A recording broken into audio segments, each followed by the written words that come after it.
All right, buckle up for this one because today we're diving deep into the baffling disappearance of Frederick Valentich, the young pilot who vanished over Australia back in '78. The story is truly captivating. Definitely a story that gets you thinking, that's for sure. A pilot, a mysterious encounter midair, and then just silence. It's like it's straight out of a movie. Yeah. And the material you sent us is fascinating, really gets the wheels turning. This is a genuine mystery that's kept people guessing for decades now.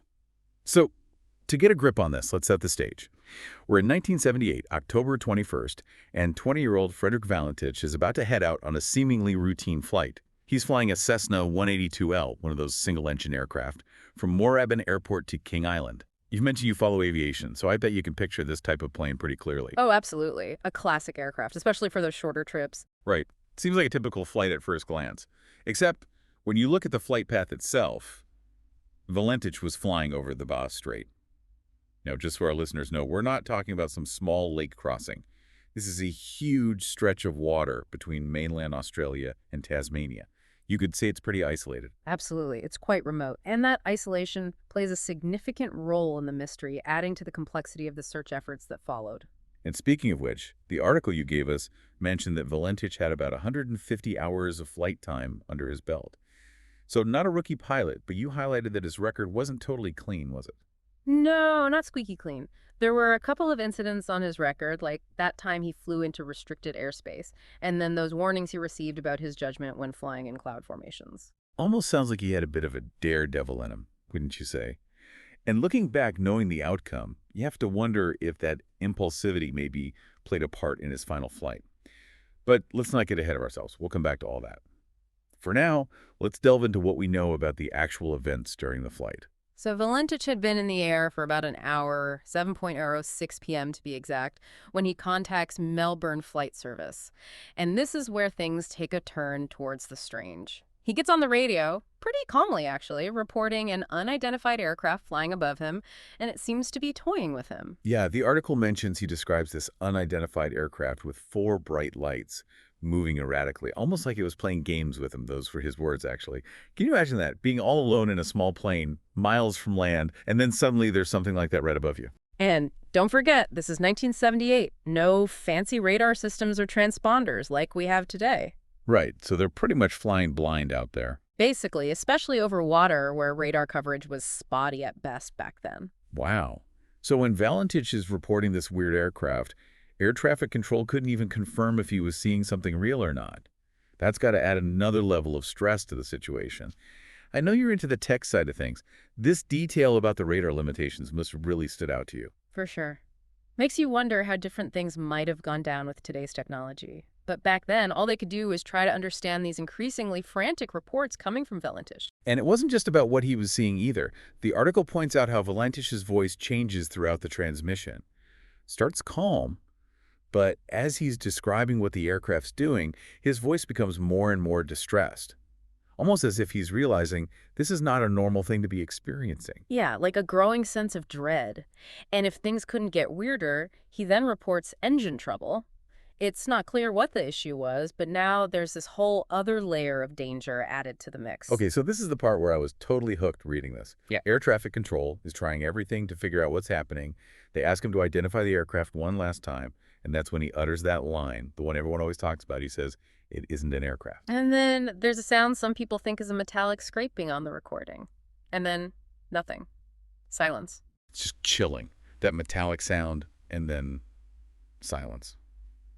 Gives me goosebumps even thinking about it. Yeah. Did you feel that way too, reading the article? After that, there was just nothing. No more communication from Valentich.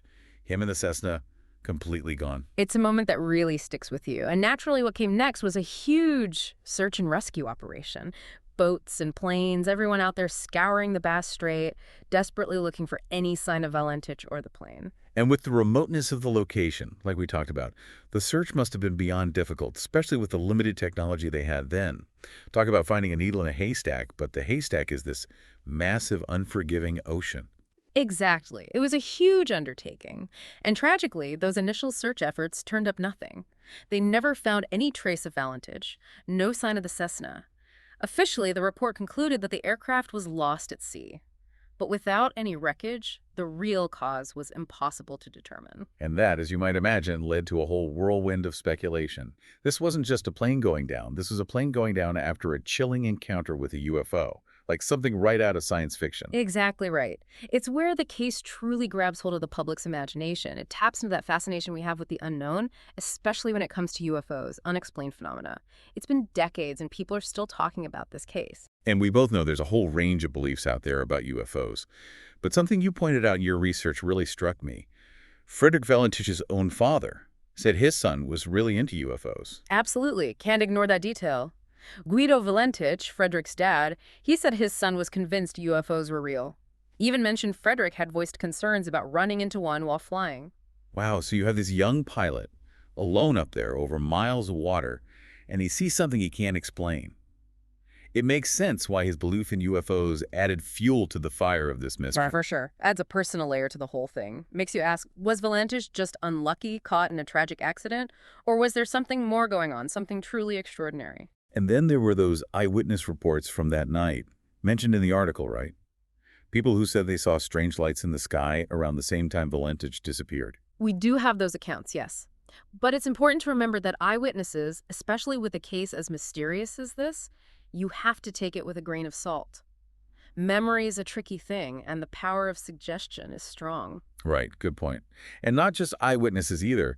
The article mentioned those groups, individuals coming forward with their own theories, their supposed evidence. The ground saucer watch with their blurry photos. Which, as we know, could be anything. Exactly. And that story about the farmer who claimed he saw Valentich's plane being followed by, or even attached to, a larger object he couldn't identify.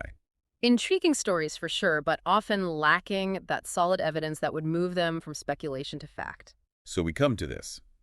A disappearance with no real answer, clouded with strange occurrences, personal beliefs, and a whole lot of unknowns. This case, it's a lot like that vast ocean Valentich was flying over, holding its secrets tight. Based on your perspective of this case, what do you think is the enduring legacy of the Frederick Valentich disappearance? I think it serves as a powerful reminder that we still live in a world full of mysteries that defy easy explanations. Mysteries that force us to acknowledge the limits of what we know and to grapple with the possibility that there are forces at work we might never truly understand. Certainly gets you thinking. Even with all our modern tech, all our advancements, certain events can still happen that make us question everything. And maybe, just maybe, that's the most captivating part of it all. This has been one wild deep dive. We may never truly know what happened to Frederick Valentich that night, but one thing's for sure. His story keeps us on the edge of our seats, reminding us of the vast and often mysterious nature of our universe.